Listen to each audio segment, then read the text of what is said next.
दोस्तों, आज के इस कहानी में हम जानेंगे कि गौतम बुद्ध ने क्यों ईश्वर को मानने से इनकार किया। दोस्तों, आपके दिमाग में भी कभी ना कभी यह सवाल जरूर आया होगा कि ईश्वर है या नहीं। तो चलिए जानते हैं आज की इस कहानी के माध्यम से बुद्ध ने क्यों कहा कि ईश्वर नहीं है। दोस्तों, गौतम बुद्ध अपने जीवन काल में अपने प्रवचनों से मानव जीवन में क्रांति लाई थी और हम जानते भी हैं कि गौतम बुद्ध की बातों में जीवन जीने की कला की चाबी छुपी हुई है। उनके जीवन में घटित हुई घटनाओं से बहुत कुछ सीखने को मिला। ऐसे ही एक घटना के बारे में आज मैं आपको बताऊंगा। गौतम बुद्ध के समय में एक सवाल उनसे अक्सर पूछा जाता था कि ईश्वर है या नहीं, और हर बार बुद्ध एक अलग जवाब देते थे। ईश्वर के बारे में पूछा गया यह सवाल आज भी पहेली है और बुद्ध के समय में भी पहेली ही था। लोगों ने यह सवाल कई बार बुद्ध से पूछा, लेकिन बुद्ध ने कभी भी इसका सही जवाब नहीं दिया।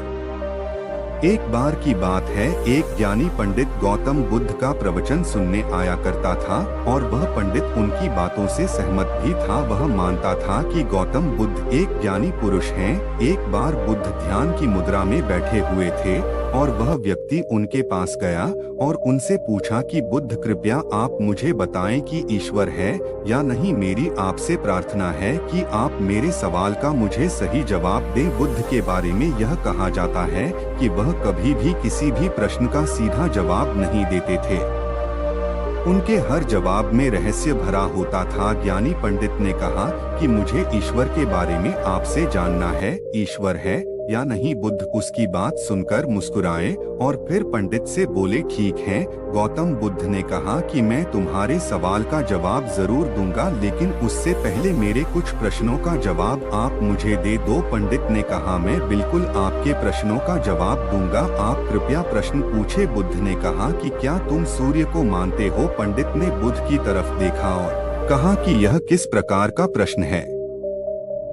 मैं छोटा बच्चा हूँ, आप जो मुझसे बच्चों वाला प्रश्न पूछ रहे हैं। सूर्य तो साक्षात प्रकट होता है और पूरी दुनिया को रोशनी देता है। धरती पर रहने वाले हर जीव को सूर्य से ऊर्जा प्राप्त होती है। सूर्य को तो हम रोज ही देखते हैं।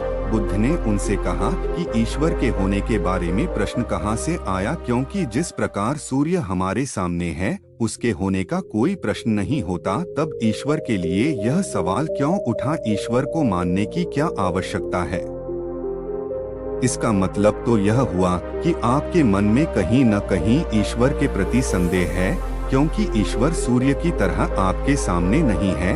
आप ईश्वर को भी बुद्धि से ढूंढने के लिए निकले हो और बुद्धि केवल उन्हीं बातों को मानती है जो उसके सामने दिखाई देता है, और ईश्वर कभी भी आपको प्रत्यक्ष रूप में सामने दिखाई नहीं देगा। अगर दिख जाए तो वह ईश्वर नहीं होगा। गौतम बुद्ध ने कहा कि तुम ईश्वर को मानते हो या नहीं। असल में यह प्रश्न ही गलत है और गलत प्रश्न का सही उत्तर कैसे दिया जा सकता है।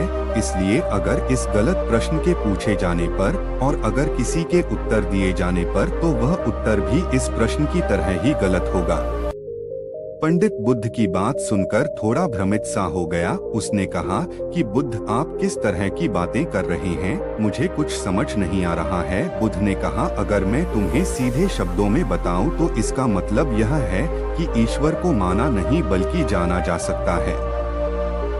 अगर तुम मुझसे यह प्रश्न करते कि मैं ईश्वर को जानना चाहता हूँ, तो मैं तुम्हारी मदद कर सकता था, और जिस दिन तुम ईश्वर को जान जाओगे उस ईश्वर की व्याख्या तुम सीधे कभी नहीं कर पाओगे। लेकिन लोगों को ईश्वर के दर्शनों का स्वाद चखने में मदद जरूर कर सकते हो। तुम कभी अपना अनुभव किसी को दे नहीं सकते हो, लेकिन किसी को अनुभव कराने में सहायता जरूर कर सकते हो। दोस्तों, आपने बुद्ध के जीवन की कितनी कहानियां, किस्से सुने होंगे। वहां आपने देखा होगा कि बुद्ध ने कभी भी ईश्वर के बारे में स्पष्ट नहीं कहा और इसकी वजह से कई बार बुद्ध के ऊपर उंगलियां भी उठी। लोगों ने यहाँ तक कहा कि बुद्ध कुछ भी नहीं जानते, क्योंकि बुद्ध इस तरह के प्रश्नों का ठीक से उत्तर कभी नहीं देते थे।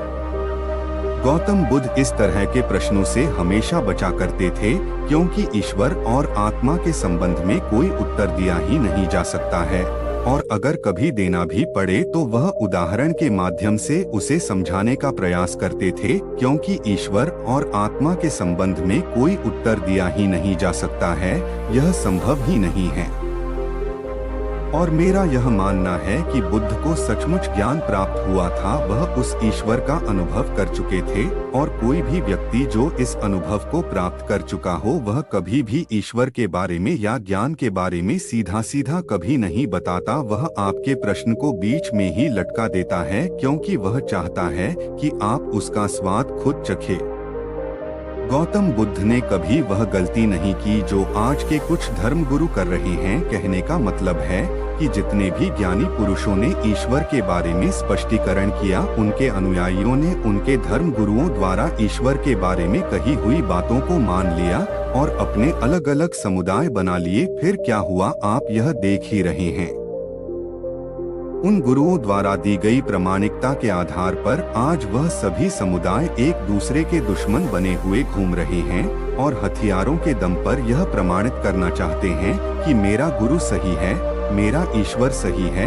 वह लोग यह कहते हैं कि तुम अपनी ईश्वर को छोड़ो और हमारे ईश्वर को मानो, क्योंकि हमारा ईश्वर सत्य है। अगर कोई व्यक्ति ईश्वर की सीधी व्याख्या कर देगा तो अज्ञानियों की भीड़ उसकी बातों को मान लेगी। वह भी ईश्वर का अनुभव कभी नहीं करेगी। वह भीड़ तो केवल आपकी कही गई बातों के आधार पर किताबें लिख देगी और हाथ में तलवार लेकर चल पड़ेगी कि हम अपने समुदाय को बढ़ाएंगे, अपने धर्म को बढ़ाएंगे, प्रचार प्रसार करेंगे। शायद बुद्ध इस बात को जानते थे, इसीलिए उन्होंने कई बार ईश्वर के वजूद को भी नकारा। इनकार इसलिए किया कि आपकी प्यास और गहरी हो सके, आप उसको जानने के लिए उतावले हो जाएं। अगर बुद्ध ईश्वर के बारे में सीधे सीधे कह दे तो भीड़ आसानी से उनकी बात मान जाएगी। और ऐसे ही हमने धरती पर ना जाने कितने ही ईश्वर और भगवान को जन्म दे दिया है।